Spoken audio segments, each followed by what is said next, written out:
UN 영어뉴스 The Last of Us Final Review A knotty, violent ending. A huge hit, the post-apocalyptic HBO show's first series has finished off powerfully by replicating the original video game's remarkable conclusion. Stephen Kelly gives his verdict. One of the many reasons why the original The Last of Us is considered such a feat of video game storytelling is because of its astonishing ending. Spoiler warning: this article contains plot spoilers for the final episode of The Last of Us. Joel, having been told that the only way to create a vaccine is for Ellie to die, chooses to damn the world, blurring the line between heroic protector and selfish monster. Bella Ramsey, in an interview with Vogue, said that the final is going to divide people massively, and it will be fascinating to see how a new, broader audience reacts to an episode that is remarkably faithful to the source material. Although, as has often been the case with this adaptation, that leads to the show feeling like a squashed, bullet-pointed summary of what made the game so interesting.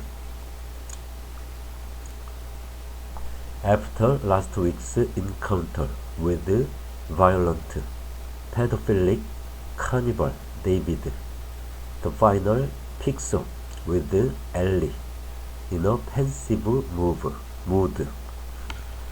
It could be the anxiety of her and Joel having finally reached the deserted highways of Salt Lake City, the home of the Fireflies, although it is more likely that months on from the traumatic events of episode 7, she is still haunted both by what nearly happened and what actually did happen. Ramsey plays these scenes well. Quiet, solemn, detached. It is a testament to how funny and likable her Ellie is, that seeing her like this feels so unnatural. Hence why it is such a relief when she suddenly bolts away from Joel in excitement, having spotted something miraculous, a giraffe in the post-apocalyptic wild. It is one of the video game's most poignant scenes, an unexpected moment of beauty amid the bleakness, and a reminder for Ellie that there is more to this world than monsters. On screen, the scene has been adapted almost verbatim, and yet doesn't quite prove as effective as it once did. This is possibly because of this episode's rushed sense of pace, with the final as a whole feeling more like a loose collection of big emotional moments rather than something that flows with rhythm. There is also the ostentatious blue screen work, which can ironically leave certain moments feeling more artificial than when they are rendered entirely with pixels. Nonetheless, Ramsey and Pascal play it wonderfully. You don't have to do this, says Joel, obviously moved by Ellie's childlike joy and reluctant to hand her over to the fireflies. After everything I've done, she says, it can't be for nothing. Joel is a man transformed in this episode. It is said that to have children is to watch your heart walk around outside of your chest. Joel lost his heart many years ago, having been hollowed out by grief over the death of his daughter and cursed to keep on living. Yet, as he confesses to Ellie in a moment of newfound honesty, he has finally found something to live for. He has opened himself up to the idea of love again, to being a father again. Pascal, who made his name as the sensational Oberyn Martell in Game of Thrones, has become best known in recent years for playing strong, silent types. And yet it is Pascal's warmth as an actor, his soft-eyed vulnerability, that truly elevates these confessional scenes with Ramsey, which again can feel inelegantly paced. Time heals all wounds, I guess, says Ellie, referring to Joel's suicide attempt. It wasn't time that did it, he replies, looking at her. And then they are ambushed is a jarring moment in an episode of jarring moments. Structure and pace have been an issue for the second half of this series. The journey of Joel and Ellie feels too fragmented, too condensed, as though the show is missing an episode somewhere, an extra hour that could get across how long and hard this journey has been, that can make their father-daughter relationship feel more earned. In the same sense, the final is only 43 minutes long, and it feels as though it is missing a few scenes or set pieces that can knit these big moments together.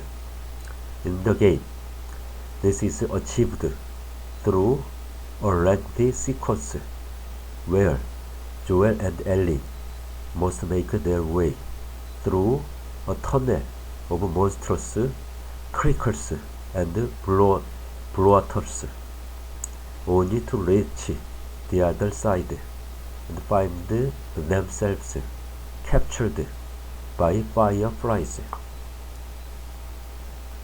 Yet, the second half of this series has seemed curiously uninterested in the unaffected.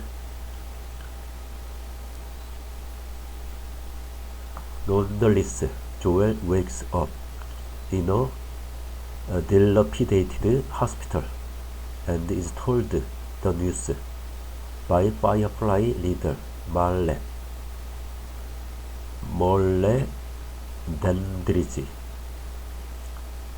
The cordyceps fungus that has taken root inside Ellie's brain holds the key to saving mankind, but there is no way to remove it without killing the host, as we are shown in the opening flashback, starring the impressive Ashley Johnson, the original voice of Ellie, as the character's mother, Marlene, was there when Ellie was born, which, no matter the size of the big picture, makes her decision to sedate Ellie without giving her a choice feel ruthlessly pragmatic. Yet that arguably pales in comparison to what comes next. There is something about the brutal, nihilistic nature of post-apocalyptic fiction that makes it particularly susceptible to reactionary politics. These are cruel worlds where conservative values reign supreme.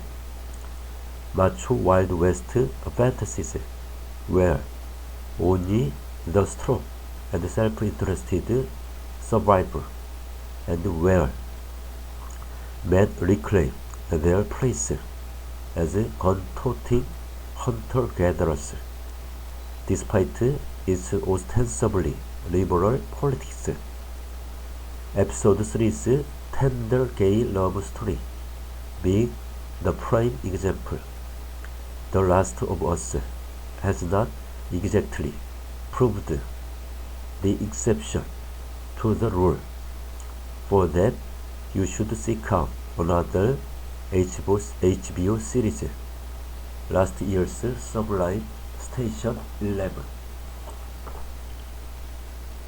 Although the scene where Joel rampages through the hospital, killing everyone as he goes, a man with his hands up in surrender, a relatively harmless surgeon, a pleading Marlene, before dooming the world to misery and death, does at least support the idea of the noble strongman. Much like in the game, you start out rooting for Joel because you want him to save Ellie, but the naughty nature of his choices, including lying to her about what happened, even if they are perfectly understandable, ultimately challenges your sense of right and wrong. It's an ending about the difficulty of love at all costs and what it means to find something to live for amid the ashes. The original voice actor of Joel, Troy Baker, once rationalized the character's decision. People have asked me, why would Joel do that when he could have saved the world? And my answer to that is always this: he did save the world. It's just that the world was that girl, and that's it. Still, it's an act that will have consequences. This will no doubt become more obvious in the next series, an adaptation of The Last of Us Part 2, a sequel that explores how Joel's actions from another character's perspective are indefensibly selfish and obscene. It is a lengthy, meaty story about how there is no such thing as heroes and villains, how everyone is simply the protagonist in their own story. It is about as bold and interesting as sequels get. In the meantime, we have the first series of The Last of Us. The show has become a staggering success. Ratings are high, buzz abounds, Never in my wildest dreams did I imagine my mother would know what a clicker is. It is by far the greatest video game adaptation ever made, even if it falls short of truly great television. What was fresh and exciting in video games in 2013 can often feel derivative and well-worn in 2023 TV, but none of that matters much when the characters are this absorbing, the performance this strong.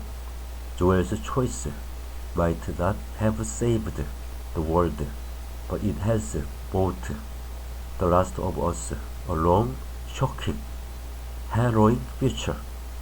We should be grateful to him for it.